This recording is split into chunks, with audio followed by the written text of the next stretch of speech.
guys have to be honest now. How many times a day do you check yourself out in the mirror? 1, 2, 200 times? Let's flip it. How many times do you check yourself out, Meredith? Well, I'll tell you how many in 1 minute, Missy. Because there's a reason we're bringing this up. This woman wrote a blog about the fact that she and her husband decided to live on a boat. Oh. And they spent 6 years without any mirrors. And they didn't intend to not have a mirror. They just didn't have one. And she said it changed the way she saw herself. The only person that she cares about in terms of how she looks is her husband, who told her every day, "You look great, honey." Aww. He was her mirror. So I thought that was it. Could you live without a mirror? I could. You could? I could. I don't like a mirror. Wait, have you ever done this, Meredith? Yeah, I'm gonna ask you how many times you look in the mirror, because apparently it's obviously a high number.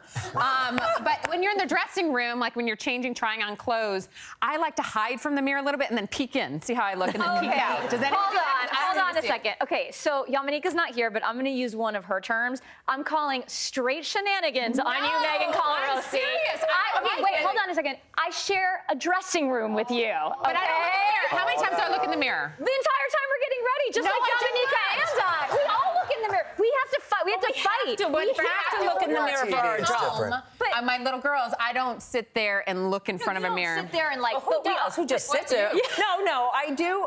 I cannot pass by. In New York, a lot of stores, like antique stores, will have mirrors outside in the warm months, and I can't pass by one without wanting to look. It's there. It's there. So what do you do? So I pretend that I'm going to buy the mirror, and I go. I'm like, oh wow, yeah. Let me. Oh, okay.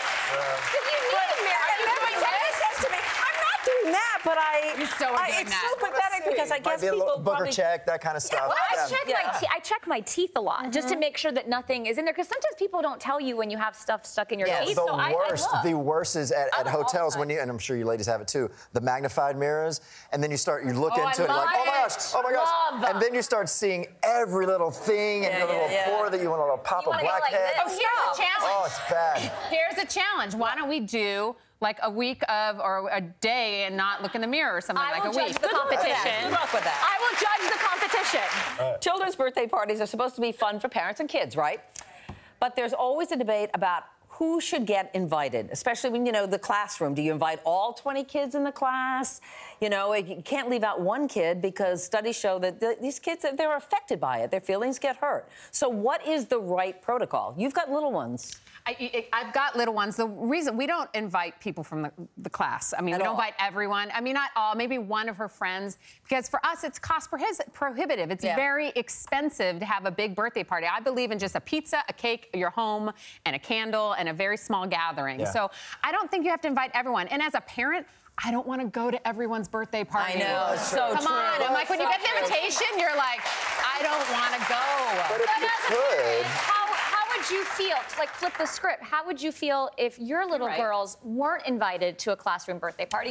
You'd feel I would try it out. Go ahead, Meredith. No, go ahead. I think when they're really little, it's a good idea to invite the whole class, but as they get older, I don't think so. What's the rule of thumb? You invite the age of the child, so if a child is 5 plus 1, that's 6 great. kids. That's a great rule. That's how supposedly that's one of those. Here's the thing with birthday parties, you keep it simple. I mean, the minute you start opening it up, it's like Pandora's box. There's too many people, too many things to think about. But if you have the means and you can do it, what a great lesson of empathy to teach to your child. Be like, okay, maybe those couple of kids in your class that don't have many friends, why don't you invite them to your birthday party and see if you can become friends? And I feel terrible. Bad mother.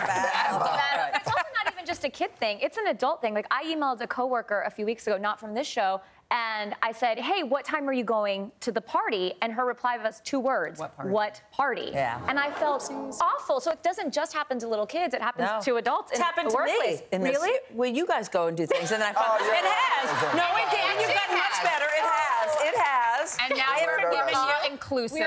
It's a new year. It's a new year. Exactly. All right. All right. When it comes to attracting women, let's face it, most guys could use some advice, and now a new trend on Reddit is asking gay men to give their best tips for straight men. That's right. Weigh in on this. Some of the advice that they give these straight guys is use cologne.